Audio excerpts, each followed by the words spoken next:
right, so get ready because this deep dive is going to be a wild one. We're diving into Paused, this sci-fi story that had me like cracking up 1 minute and then seriously thinking about the meaning of life the next. It's such a cool mix of humor and those deeper themes, right? The author totally nails that what-if question, and with a main character who's like the opposite of your typical sci-fi hero. Right. It's Paul, just this ordinary guy, a DJ trying to survive another wedding gig. And the way the author describes this wedding, it's like you're right there in the middle of the craziness. Especially with that one wedding guest, you know, the one who won't stop bugging Paul about playing their song. You can totally feel the pressure Paul's under, and then bam, time freeze. And the details. The author puts in these little things that make it hilarious, like frozen sped a waiter stuck in midair with a tray of drinks about to crash, and the bride, oh my gosh, the bride frozen with this huge smile on her face. It's classic. Total sitcom moment.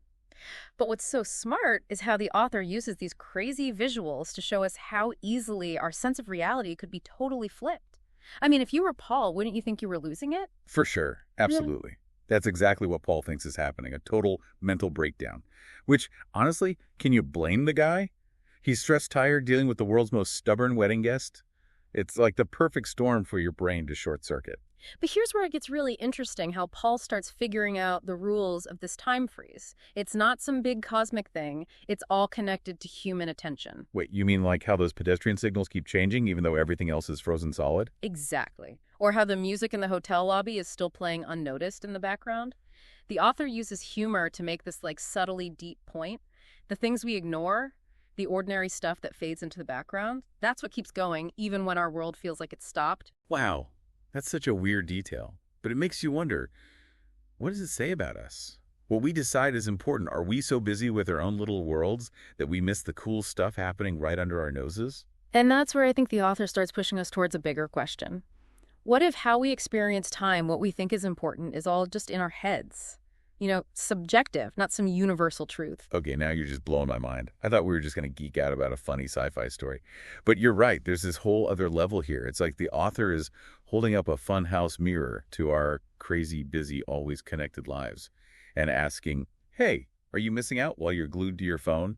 And the more messed up things get for Paul, the funnier it gets. I mean, this guy suddenly finds himself in this crazy situation, and what does he do? Decides to stock up on booze and cigarettes. I mean, come on, who can blame the guy? If I woke up in a world where time stopped, I might just say screw it and go for the good stuff too. Maybe after I try to find someone to explain what the heck was going on. There you go with the sensible stuff. But don't you think there's something kind of relatable about Paul's reaction? He's not some superhero dealing with the end of the universe. He's just a normal dude with very normal ways of coping with things. Totally. And it's those little human moments, those bits of humor in this totally surreal situation that really make the story work. Like, who else would think to use a melting ice swan to stay hydrated in the middle of a time freeze? It's genius. Right. The author takes these totally ordinary things we never even think about and makes them important. It's funny, but it also makes you realize how often we don't appreciate the things we have until they're gone or, you know, frozen in time. So true. And speaking of things we don't think about, what about the pigeon? That little guy or girl we never find out becomes this weird symbol of hope in this frozen world. Ah, yes, the pigeon. Just doing its thing, totally unfazed by the whole time freeze. Pecking at crumbs, probably wondering why everyone is standing so still. Living the dream. You know, it makes you wonder if there's something deeper there. Like the pigeon represents something that exists outside of time, or human worries. This little reminder that even when everything seems like it's falling apart, life goes on. That is a really interesting thought. Like, hey, pigeons, the world ended, but whatever. Right? Yeah. But then you've got that tension building because Paul starts to wonder, what if he becomes invisible, like the background music or, the pigeons? That's a good point. The more Paul sees of this frozen world, the more he questions if he even belongs there. He starts to feel invisible, right? Especially when he runs into that time wall, that invisible barrier that seems to mark where the time freeze ends. What do you think of that whole thing, by the way? For me, it was like seeing Paul's loneliness become real. He's desperate to find someone else who's stuck in this with him, someone to tell him he's not going crazy, that he didn't just disappear into some weird solitary dimension. And that part where he tries to reach out to that person in the office building across the street, but there's that invisible wall. Yeah. It's kind of heartbreaking.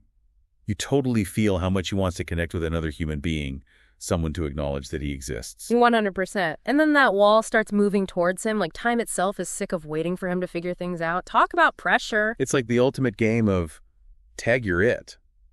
but with the entire universe. Yeah. And it's such a cool way to show that fear a lot of us have of fading away, just Yeah. becoming irrelevant. But when that wall started closing in, did you honestly think Paul was a goner?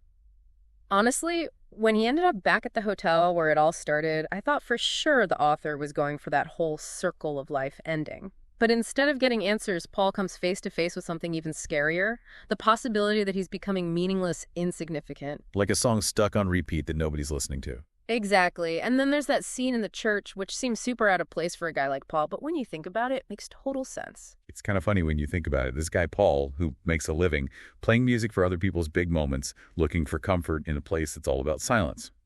Doesn't really scream party animal DJ, does it? But it totally fits. Right? He's facing death, basically.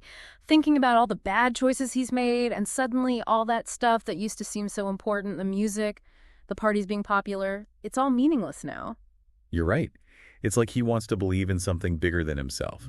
To make some sense out of all this, he even thinks about confessing to spreading that rumor about the other DJ. Like he wants someone to forgive him.